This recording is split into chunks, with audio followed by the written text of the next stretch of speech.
All right, I'm here with Neil Woods. Thank you for joining me today. Well, thank you for inviting me. You have a fascinating story because you spent something like 15 years as an undercover cop in the drug squad. And I read somewhere that you apparently became a cop just from flipping a coin. Is that correct? Yeah, I went to university by mistake. Whatever made me think that studying business studies would be fun, I've no idea. But because when I got there, I realised what a completely foolish mistake I'd made. And like a couple of my friends, I dropped out of university. I was going to go traveling around Europe, maybe I go on a bit of adventure fruit picking and doing what work I could around Europe. But then I saw an advertisement from the police. So I couldn't make my mind up. So yeah, I flipped a coin and it came up heads, and that's taken me on a very long journey, which is taken us to this conversation today, I suppose. I know it's. I don't know if you've seen No Country for Old Men, but he does the coin flip in there. It's a very just the fact that you've gone on this saga and it's the outcome of a coin flip is very profound in some ways to me. But I'm curious. You became a cop. At what point do you decide? Two parts. At what point do you decide you want to go into the drug squad, and how does that become undercover? I never intended to go in the drug squad at all. I didn't actually think it was be within my capacity to do so, because when I started in the police, I was terrible at it. I was not a very good uniform cop at all.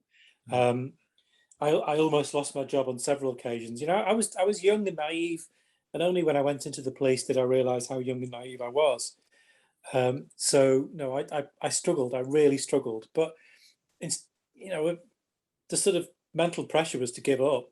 That I was getting the clear signals. Wasn't something I was very good at, but I was stubborn and wanted to prove to myself I could at least survive the first 2 years. So I did survive the first 2 years. I stayed in a bit longer. I got a bit better at it, and then I got an attachment to the drug squad. Now, the drug squad was sort of they were they were the sort of people, the only people who got overtime. They were the people who um, swaggered around in posh cars and wore what they want.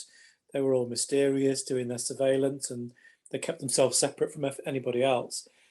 And it's what every detective wants to do. But in order to get on the drug squad, you'd have to go through getting onto CID, becoming a detective, and then moving on from that. So it was a specialism beyond criminal investigation. So it was unusual for someone as lowly as me to even get close to them, really. And the reason for that is that there was the biggest moral panic ever in the United Kingdom at that point. Sort of the moral panic about drug use, and that was because the UK tabloids had been talking about the impact of crack cocaine in the United States for years and years before we actually got any crack cocaine. And the tabloid newspapers did a very good job of whipping up everyone into a fearful frenzy. This in itself influenced politics, so that at the moment we did get some crack cocaine, there was enormous political pressure on the police to do something about it, to tackle the growing drugs menace. And so the Home Office instructed all chief constables to make investigating drugs, in particular heroin and crack cocaine, their number one priority, number one above everything, above domestic violence, above terrorism. Well, terrorism wasn't as big a thing then, but it's meant to be the number one priority. So that meant the drug squad was put under pressure as well, and the idea was that they would spread the knowledge of what the drug squad did by having useless rookies like me come and join them for a few weeks, and that's all it was. I was just one of those people who got name out of a hat, put onto a drug squad attachment for a few weeks. But one of them looked at me one day and said, "Hey, do you fancy having a go at buying some crack cocaine?" Which wasn't a question I was expecting, I can assure you. And I thought, well, yeah, I'm game for anything. So he gave me £20 and pointed me to this terrace door in Derby, and I went and knocked on the door and successfully bought some crack cocaine. And as I walked away from that dealer, he said to me, you take care now, don't get yourself arrested, which I Wow. thought was nice. It's considerate. But it's actually something very important to note, that at that point, that tactic of low-level, street-level undercover work didn't exist in the UK. The high-end undercover work did. You're a bit closer to your James Bond level.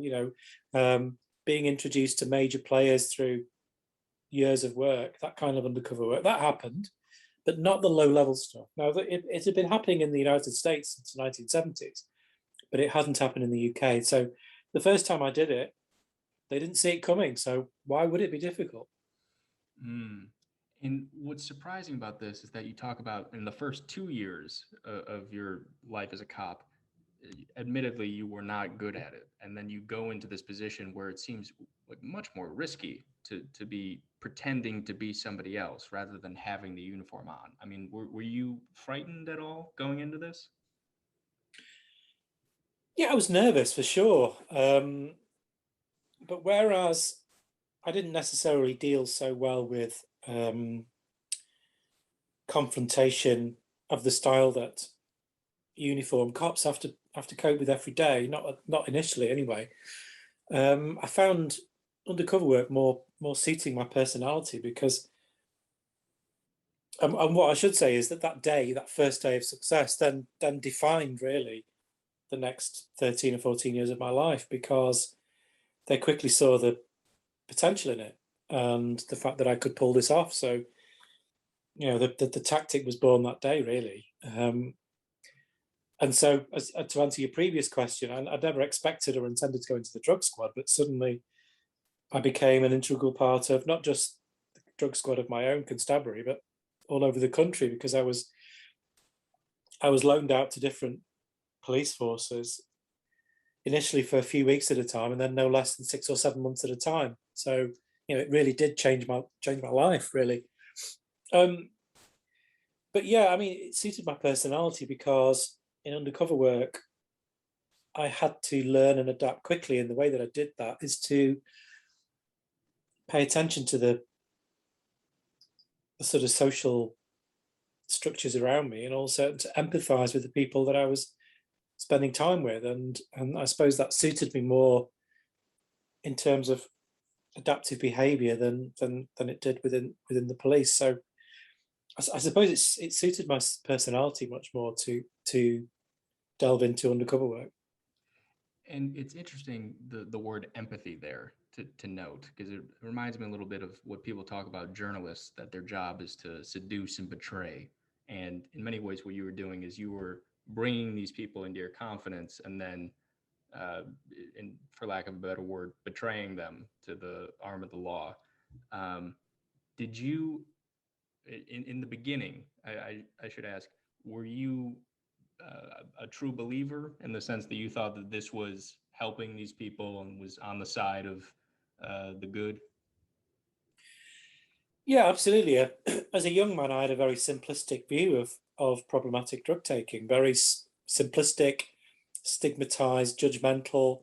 If I saw someone who had a problem with heroin, I saw someone who was stupid enough to have tried it in the first place, and who just didn't have the willpower to get themselves out of it. I just looked down on them, in simple terms, which is a very common view. It's a broad societal view of people. And so I thought that this was a chance to catch bad people, and it didn't really matter who I trampled on in order to do so. That's certainly the start. But as you say, and it's an interesting comparison to that ethic, or that aspect of some kind of journalism, that you seduce and betray, because certainly that's what I did. And what I refer to it now is weaponizing empathy, because that's essentially what I did. I got to know people, because in order to understand them and learn how to survive in that environment, I had to understand people, and I had to spend time listening to them. And also, if I wanted to manipulate them to get them to do what I wanted, which of course I did, then I quickly learned that the people who were easiest to manipulate are the most vulnerable people. So I sought out and picked on the most vulnerable people. And if that seems ruthless, well, that's because it is. Of course it is. Um, so and those vulnerable people, I would manipulate them by listening to them, and I would hear about their childhood trauma. I would hear the individual stories which had brought them to the position that they were in when I met them. And quite quickly, I learned that my very simplistic, stigmatized view was way off the mark, because every single person who was really struggling problematically with heroin and or crack cocaine, they all had a story, and almost all of them, it was one of childhood trauma. No. And this is literally a decade and a half before I started reading the academic papers on this kind of thing, which of course nowadays I study the academic arguments on a daily basis. But before that, I became aware that people, the people who were most struggling, were all trying to struggle with childhood trauma, either physical abuse, sexual or physical abuse, or neglect, and they all had their story. They all had their story of an abusive father. Although many people would say, well, I deserved it. I deserved it, but when I stepped out of line, I'd get battered senseless. Or my mother's had to hide me from the social workers, or I take heroin to forget the feeling of my uncle's fingernails as he sexually abused me as a little girl. Or the stories are endless. The horror, the stories of utter horror are endless. And so I quickly learned the truth of it, that my judgmental approach was significantly misplaced. But, the trouble is that led to a growing awareness that my actions by manipulating these vulnerable people was making their life worse, because at the end of the operation, they got roped into it. They also got arrested. So I was making their lives even worse, which over time became very taxing for me, because I might have flipped a coin to go into the police, but I still, once I was there, wanted to do good. I wanted to help people, not cause harm. In simple terms, you'll find that's the case with almost every cop. Even where harm's caused, they're normally well-meaning. So this got taxing, and it came to a point after a few years where I had to really go through this in my head and consider the harm I was causing, the emotional damage. And I justified it to myself. I went through a process of ethically justifying it to myself that, okay, I was causing harm to these individuals, these vulnerable people, but the end justified the means, because at the end of the 6 or 7 month operation, I would be catching the bad guy. I would be catching significant bad guys who were, kidnapping, maiming, and killing people. No. So it became a justification. And I did wrestle with that, and I did find it difficult. And over time, it contributed to my growing stress, discomfort in what I was doing. But keeping that justification going to myself was what kept me going. Many years later, before I realised the folly of that. But I suppose we're not quite there in our conversation today. Yeah. It's when you say you have these 6 to 7 month operations, one of the things that I'm thinking is, okay, how is it possible that if you have a 6 month operation and then a bunch of people get rolled up and thrown in prison, how do they not look at you the next day and go, well, that's Neil the cop? Like, how do you continue for 15 years to play this charade? Well, basically the kind of work I was doing was localized and street level. So I moved between inner cities. Now, it was risky, because sometimes I would hear names which made it quite clear to me that the people I was targeting were connected, at least loosely, to previous people that I targeted. But for the most part, I was dealing with inner city gangs who controlled specifically a market in one place. So I could move as long, and obviously I was very careful not to use the same names and the same legends, the same background stories as I was using in other places. But I worked in places as far apart as, as far north as Leeds, as far south as Brighton, and lots of different places in between. And the UK's got 65 million people, and a lot of the drug markets in different cities are so big and separated that clearly I was able to move between these places and keep it safe. But one thing I would emphasize is that very early into my career, I was disturbed to find the extent of corruption which existed as a result of policing drug policy, although I didn't quite see it in those terms then, to the point that by the end of the 1990s, a whole system had been brought into place to try and protect me from corruption. Because organized crime could potentially find out who I was, where I lived, or whatever. And this system in itself is a systematic admission of the extent of corruption and the extent of how the police service is fearful of and aware of the existence of that corruption. So what I would do, I ended up working for an organisation which was set up eventually specific to manage me and people like me, and they were called the East Midlands Special Operations Unit. And so they would provide me as an asset to different police forces who would want to carry out an undercover operation in their city. The systems which were required by the Special Operations Unit of each constabulary were that specialist vetted staff would be set up to be my backup team, and there would be specific designated roles. There would be the tech officer, exhibits officer, statements officer, backup team, senior investigating officer, all of these roles that would work around me.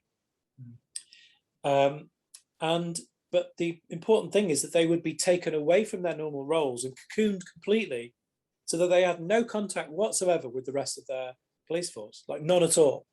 The only contact would be through a designated person, which would be the intel officer, and he would only feed into the police and take from the police what was vetted by the senior investigating officer. So there was a complete control over what information there was. So essentially, it was a separate unit, completely protected from conversations with normal cops.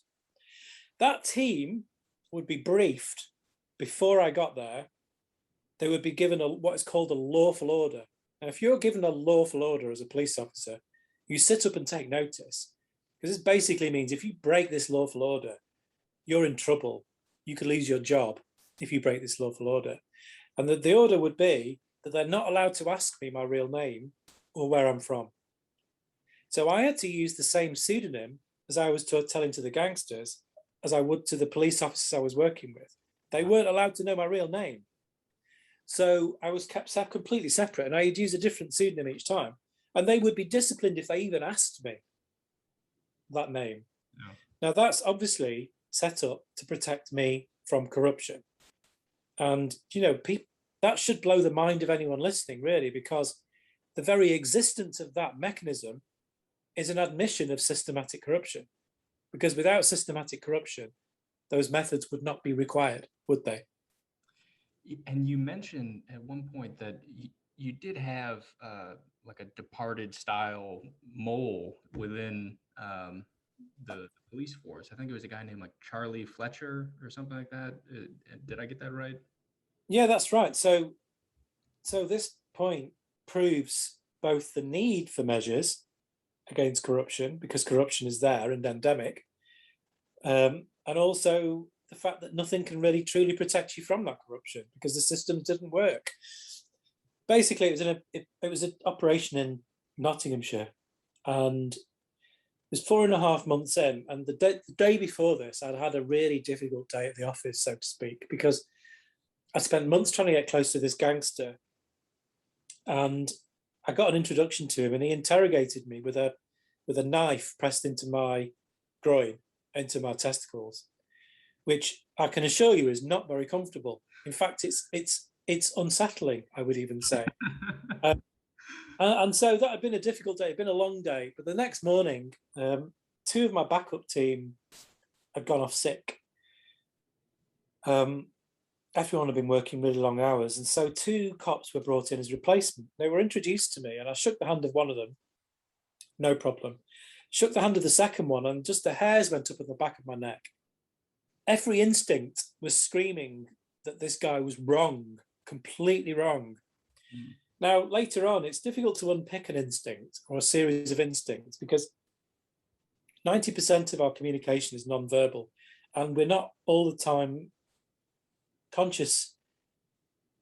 It's not all that non-verbal. Those non-verbal cues are not always in our conscious mind. And if you bear in mind the day I'd had the day before and just how paranoid I was feeling, you work day to day working undercover and your senses are really fine-tuned. You pick up on all sorts of nuance. And this guy was wrong.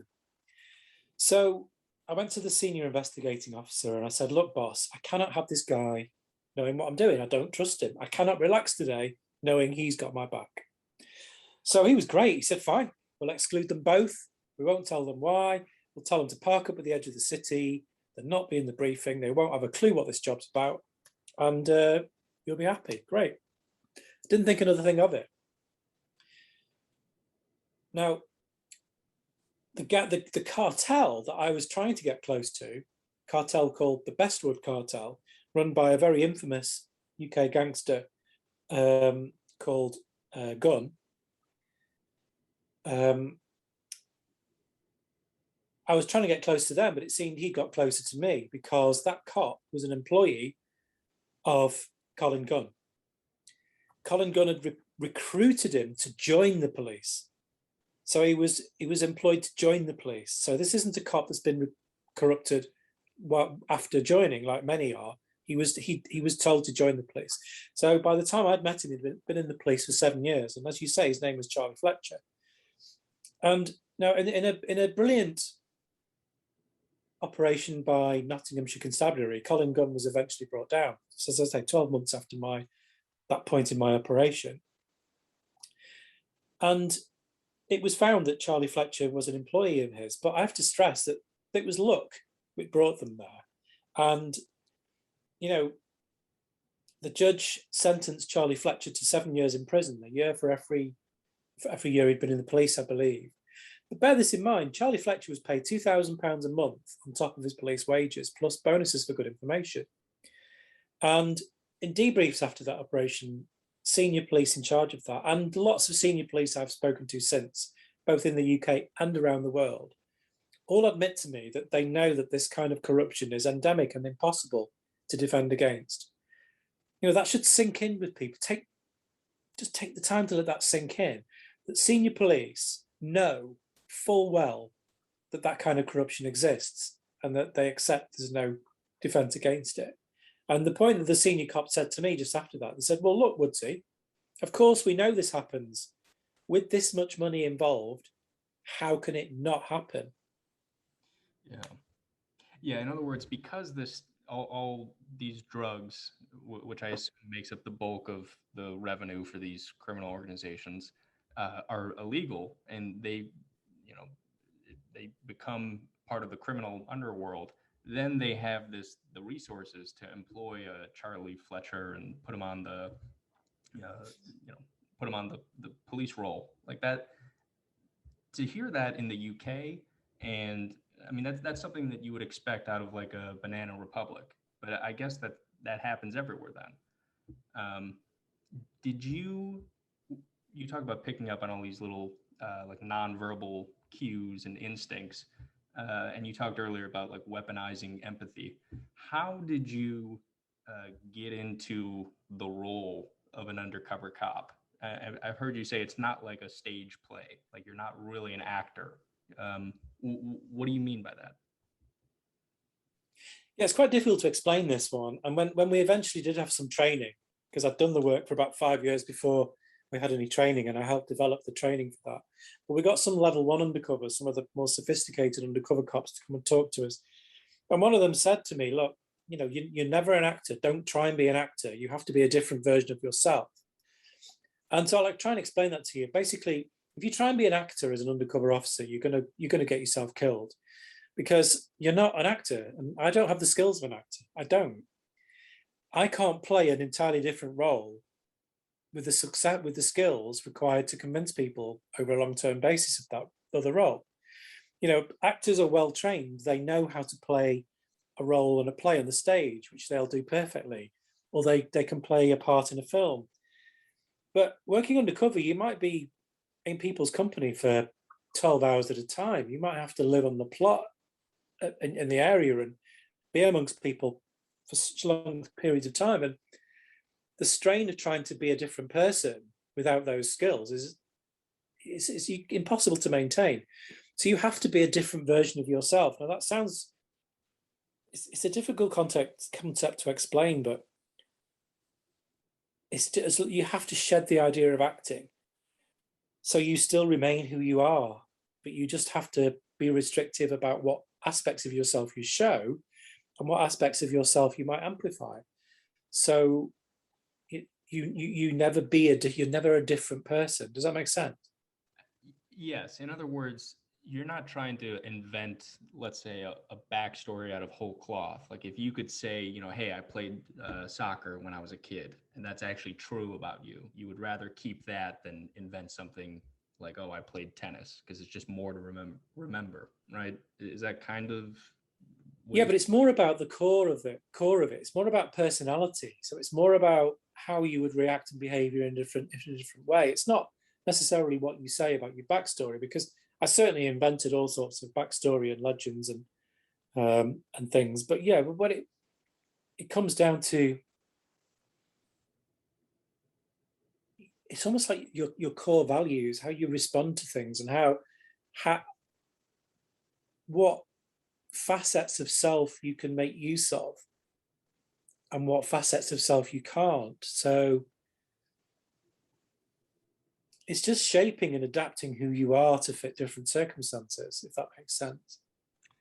Yeah, it's. I remember reading something about some author made this point how we're not trained actors, but there are people like a guy who cheats on his wife and goes home and pretends everything's all right and acts like he would normally.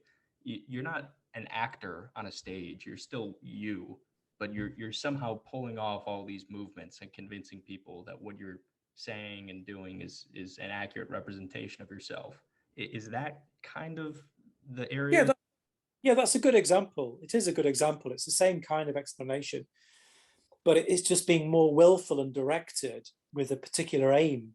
So you're using those natural abilities to deceive and manage the situation and people around you, but with a particular focused goal, rather than reacting to one's lusts and vices. Sure. And I want to get into the point at which like you turned away from believing in this kind of work.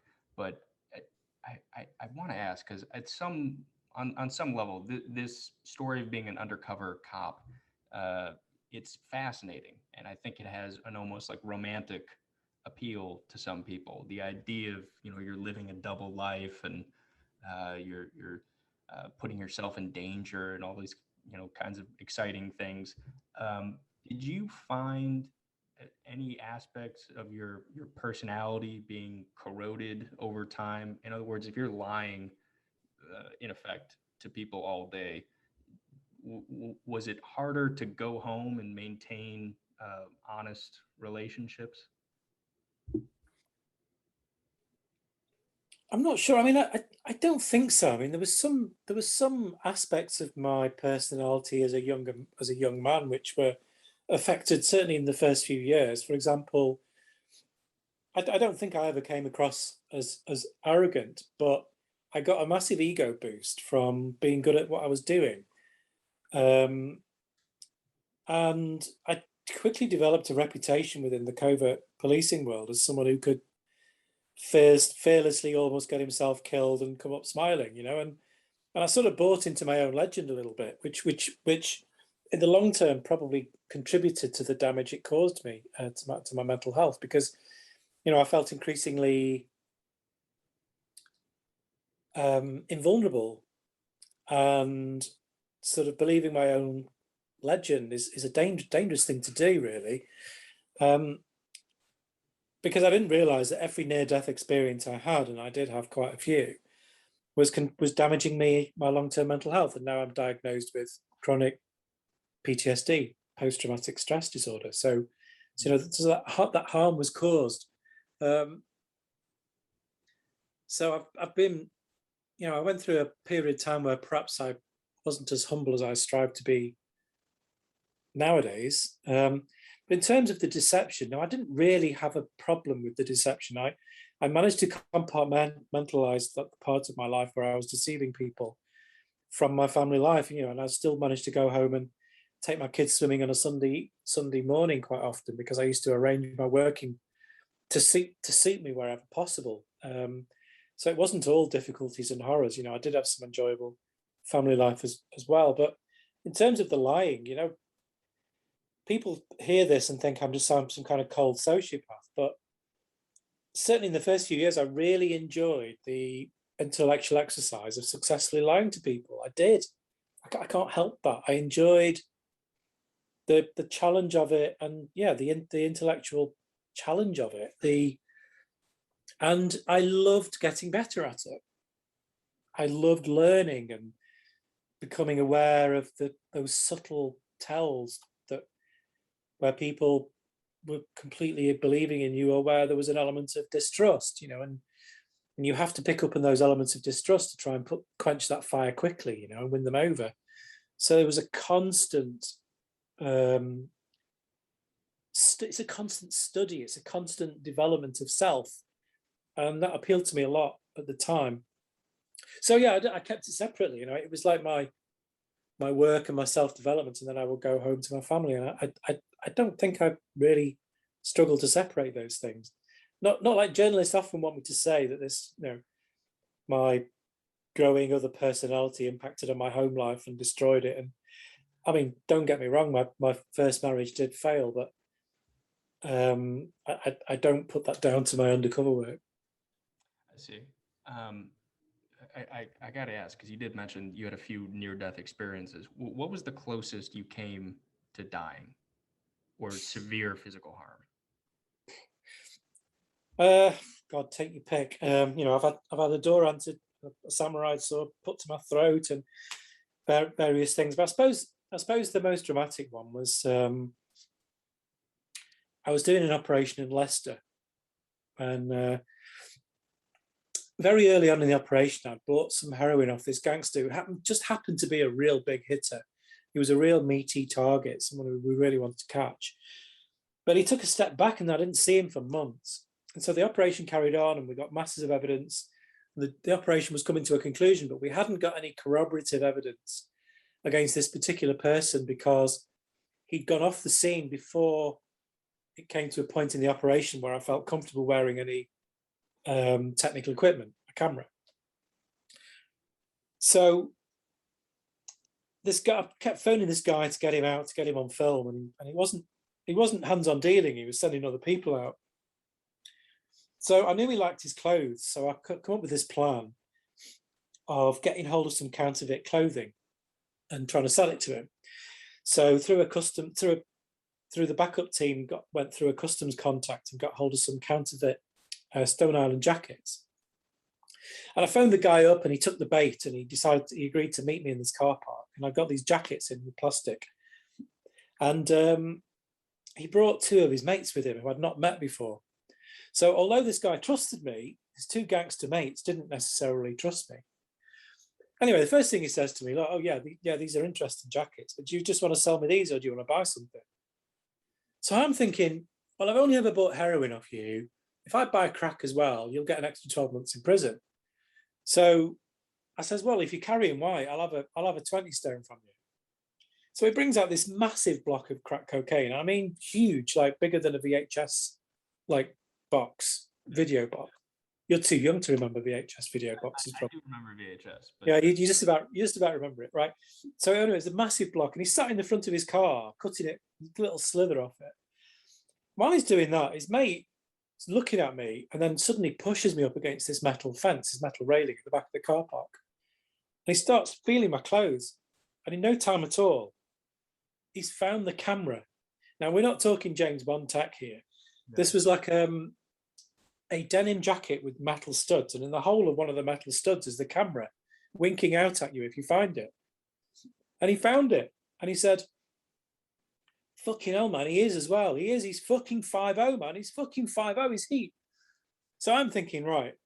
And this is one slight advantage I had working undercover, is that when I was in a situation where I really needed, when I was in trouble, I was in danger, I would get a surge of adrenaline. And some people, myself included, that what happens is you get a sense of time slowing down. You get the feeling you've got all the time in the world to think. It's almost serenity for a moment. And so in that moment, I thought, okay, I've got a very long car park to get out here. There's no one else around. I'm completely secluded. And if I start running, they're going to catch me and I'm dead, because the fastest way to get a pack of wolves running after you is to run away. So I thought, I've got to prevent him convincing my mate that I am who I am. So I thought, I've got to give myself breathing space. So what I did is I went into a torrent of abuse to him. And I thought, I can't let him get a word in edgeways, because if I give him the space to speak, it gives him the chance to convince him of what he's found. So I just launched at him and said, you're fucking picking at my clothes. What the fuck are you doing? What are you doing picking at my fucking clothes? It's not even my fucking jacket. This belongs to Jackie. I picked it up off the back of the fucking chair this morning. It doesn't even belong to me. So I don't know what the fuck you're fucking on about, and I don't know what you're doing fucking about. And as I'm doing this, I'm taking the jacket from his mate, from the third one, I'm slowly folding it, putting it into this plastic, and then picking up the other ones from the floor. And I start walking really, really slowly. And I just kept up this torrent of abuse, repeating it. And he's just completely stunned. He wasn't expecting this. He was like, but. So I just carried on walking and giving this abuse and shouting like a madman as I'm walking across this car park. Then I'm starting to think, I might just make it. I might just live this day, because I knew the caliber of people these were. Anyway, I suddenly hear footsteps running behind me.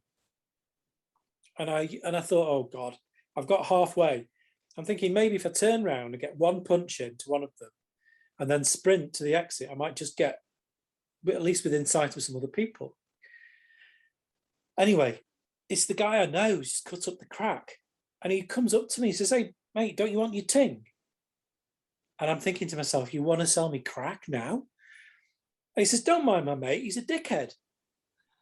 And I says, yeah, he is a dickhead. And he's picking at my fucking clothes. I don't know what he's fucking doing. And this time I'm getting the 20 quid out of my pocket and hand it over. And he gives me the crack, which he's wrapped in a little bit of cling film. And I shove it in my little key pocket in my jeans. And all the time I'm doing this, his mate is stood by the car, literally screaming at him, saying, for fuck's sake, man, he's 5'0".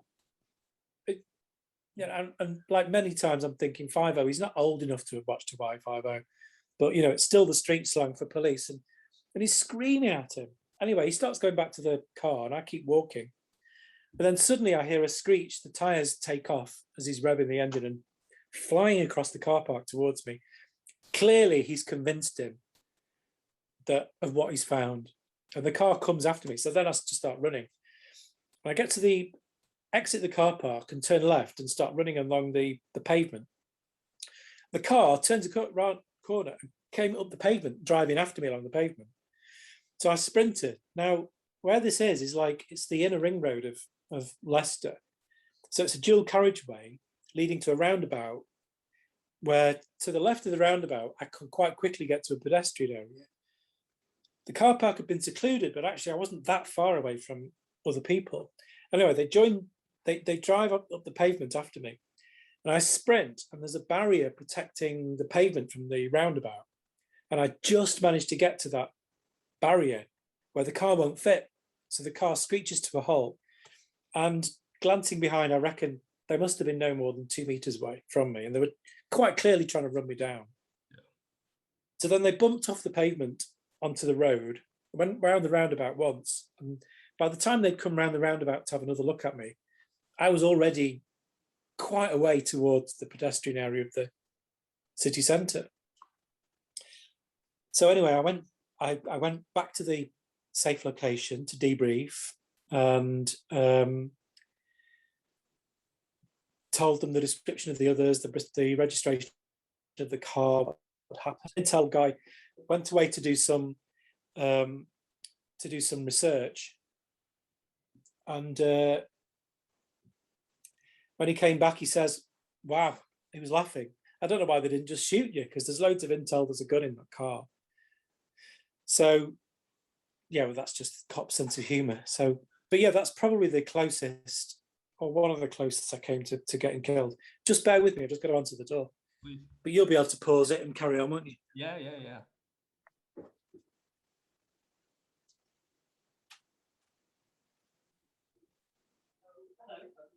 Oh yes, come in.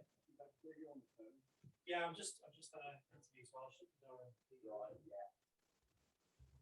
I mean, you're probably just having a look at it to get the cards or whatever. Wow, I don't know what it needs. So no heating with that moment, right? None at all. Right. Fan stays on with every. Right. Okay. So am I all right to carry on with this call? You carry on. Yeah. Thanks.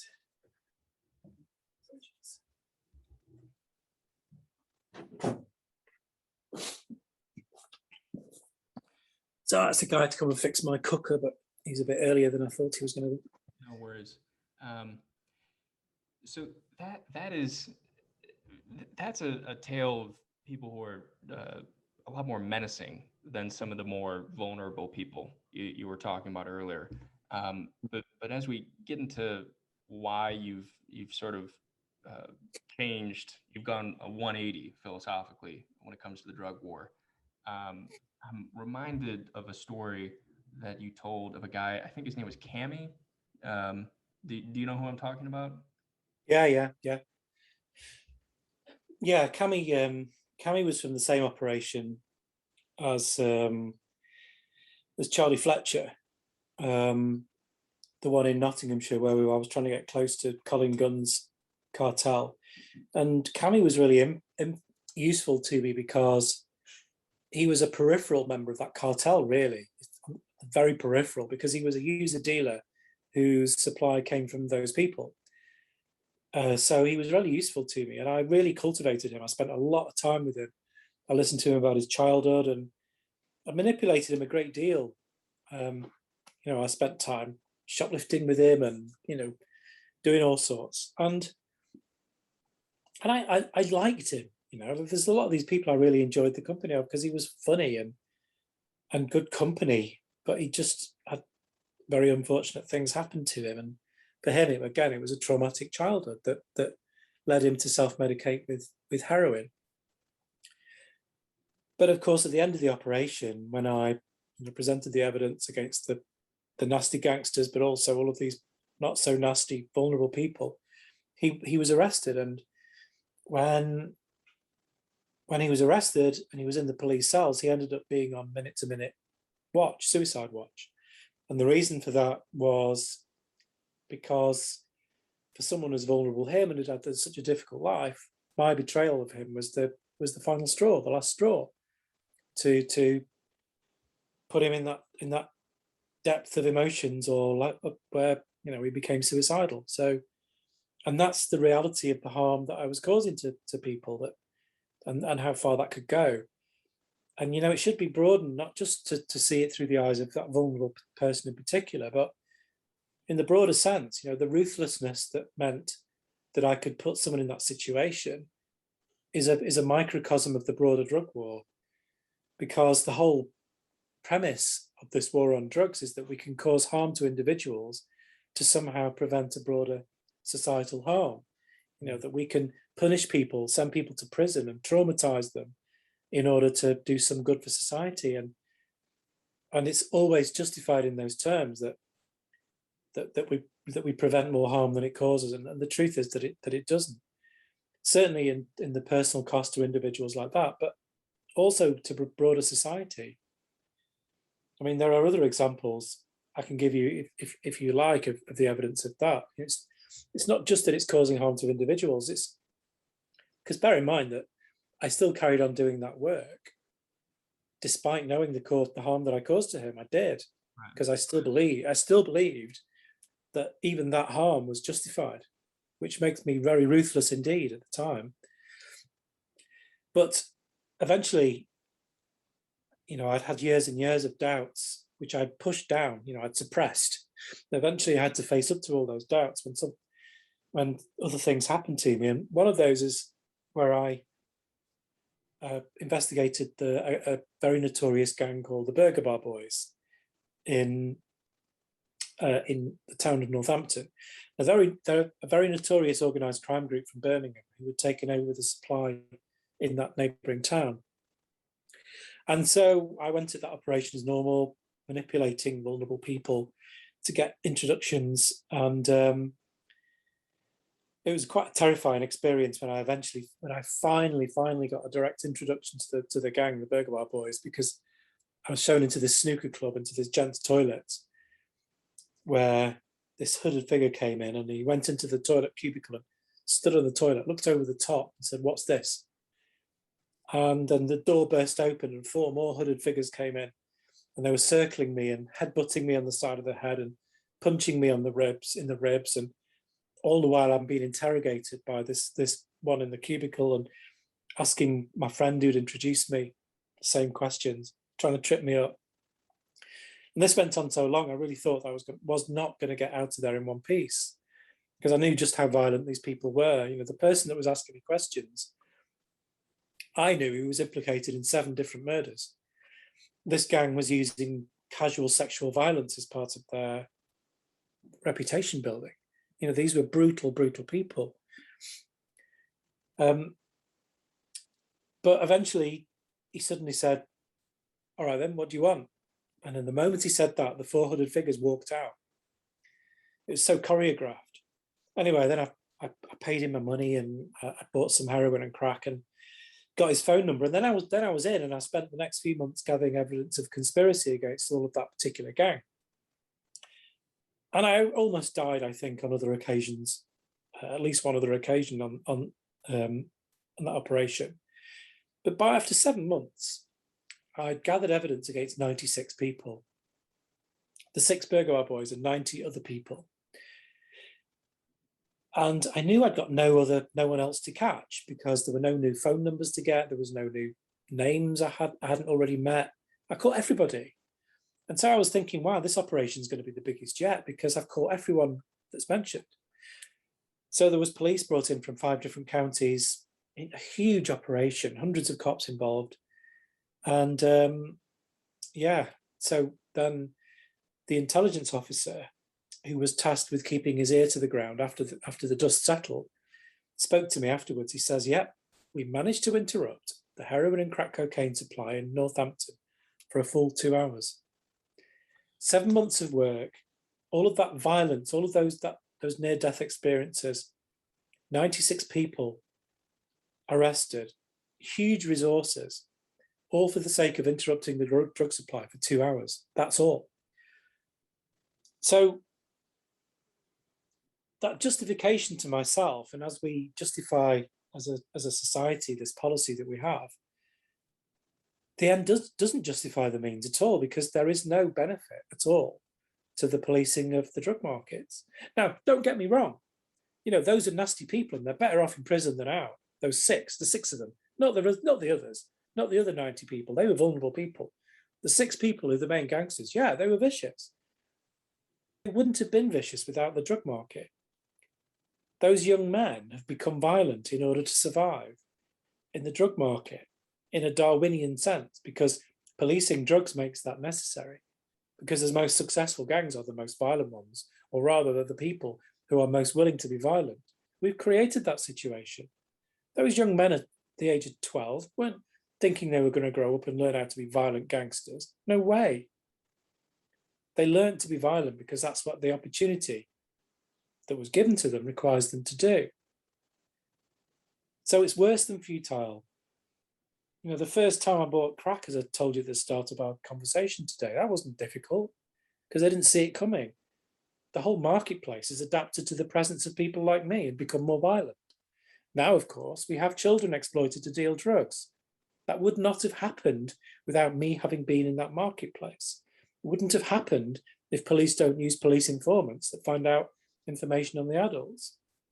Because children are the perfect buffer zone between the police and the gangsters. So the use of children as a response to police success. We are shaping this market. Police are really, really good at catching drug dealers. We are. If you give police twice the resources, they'll catch twice as many, but that's part of the problem, because police never reduce the size of the market, but they are changing the shape of it. And that changing shape is more vicious with every passing year. Now, we mentioned corruption earlier. There's another side effect of policing drugs. It causes the corruption. Because if you catch a dealer that controls the heroin supply in one half of a city, the dealer who's most likely or most able to take up that opportunity created by that policing is the dealer that controls the other half of the city. So over time, policing drugs creates monopolies. If you create monopolies, then the people who control that market have an increasing share of the market, which means increasing wealth, which means they have more disposable income to invest in corruption. This is the mechanism of corruption in practice. It's policing that caused it. It's the attempt to police the drug markets, which makes corruption more likely. And this is at every level. This is at street level, international level. It's the reason why West Africa is now dominated by international cartels. The countries of Guinea, Bissau, Senegal, Guinea, they're now run by transnational organized crime. And that's because international organized crime has become more and more powerful by the police helpfully thinning out the competition and leaving uber powerful organizations which threaten the very fabric of democracy.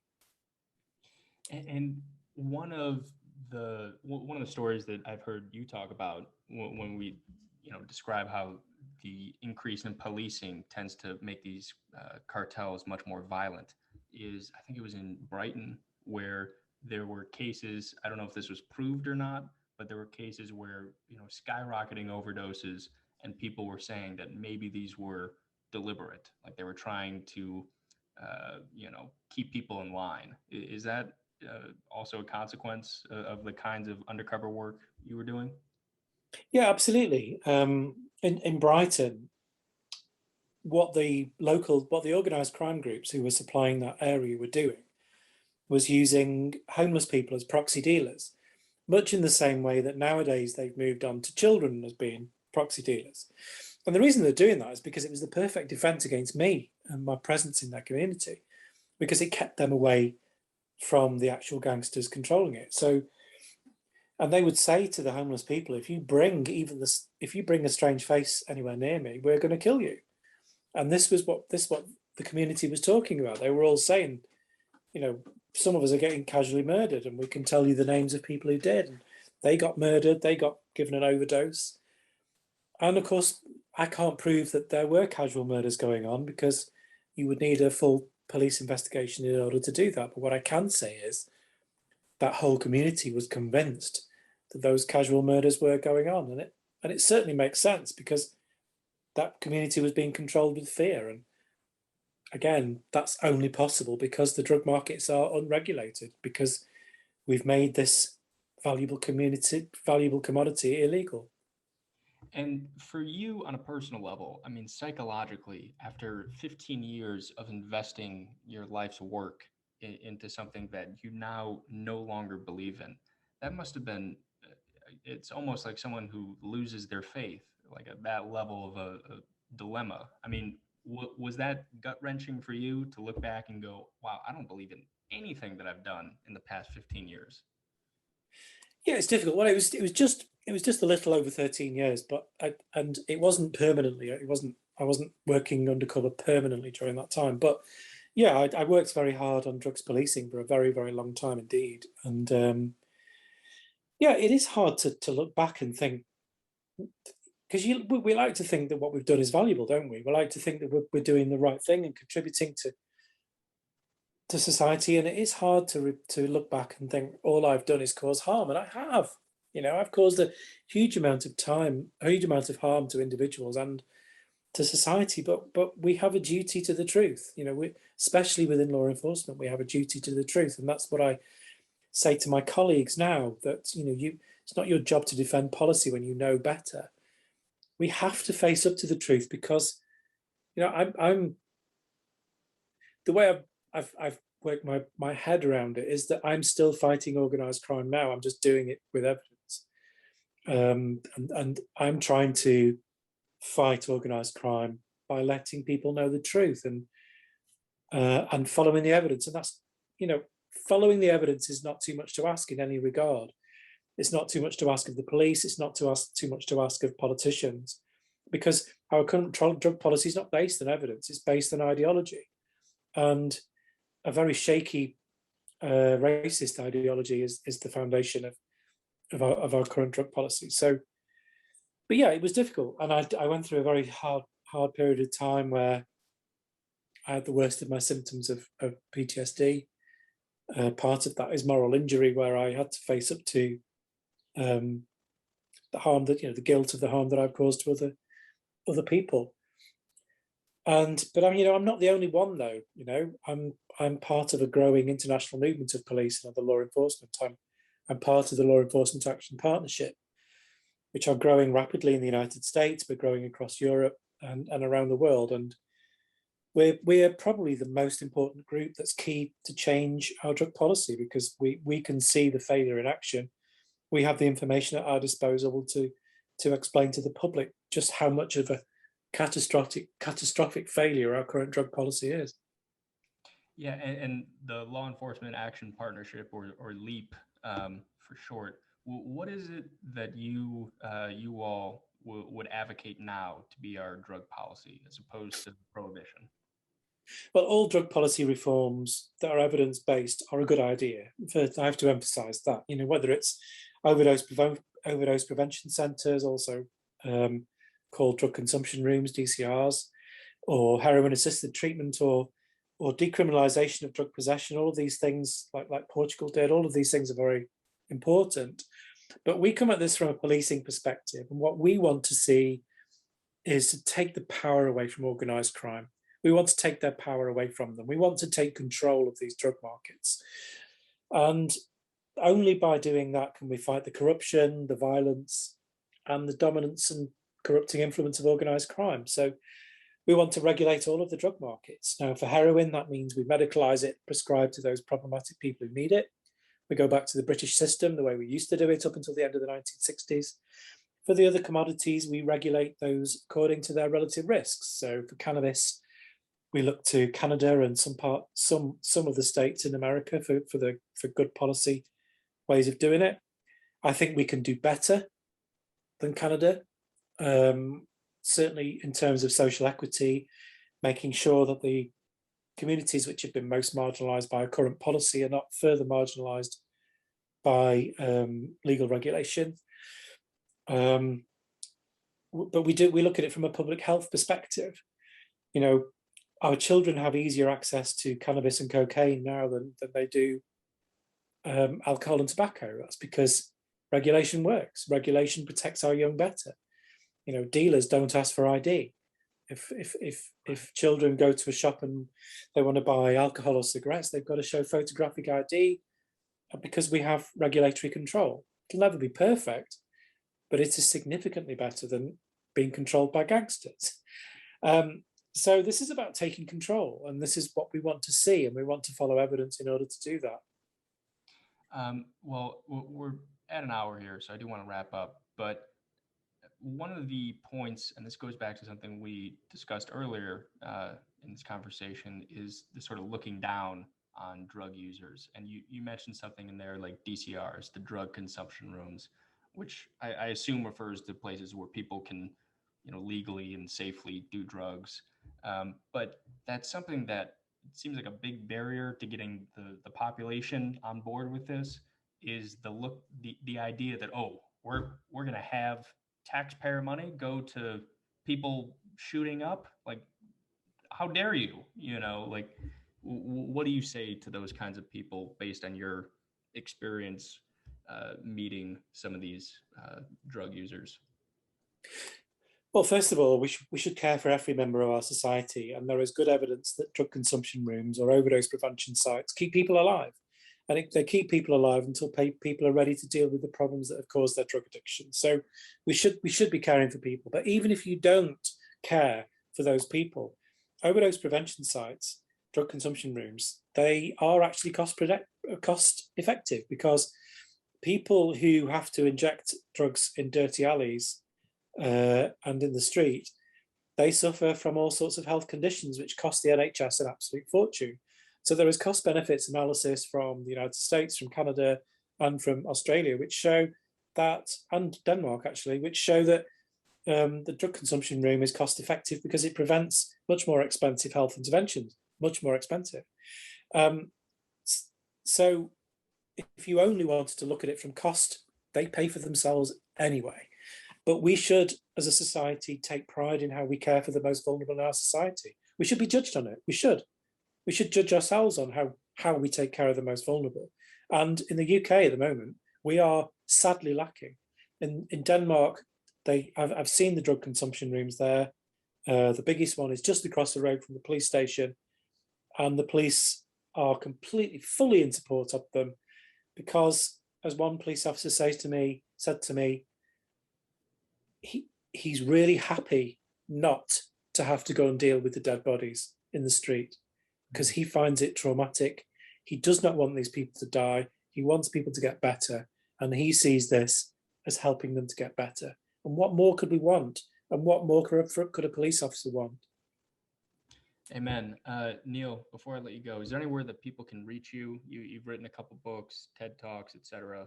How can people, if they want to hear more about the kind of work you're doing now, find you? Well, there's a few things. There's my own website, which is neilwoods.net. But more importantly than that, there's the Leap UK website, which is www.ukleap.org. Or I'm on the board for Leap in the USA, which you just search on Law Enforcement Action Partnership USA. On Twitter, Leap UK is at UKLeap. Same on Instagram. You'll find us on Facebook, obviously.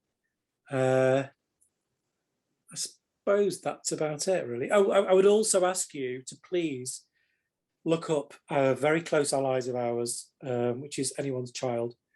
Either the website or on Twitter, they are at Anyone's Child. Absolutely. Neil, thanks again. And I really enjoyed this conversation. I thought it was, this is one of my favorite podcasts that I've done. So I appreciate it, and have a great rest of your day. Good chatting with you, and thanks for inviting me. Bye-bye then. All right. Bye-bye.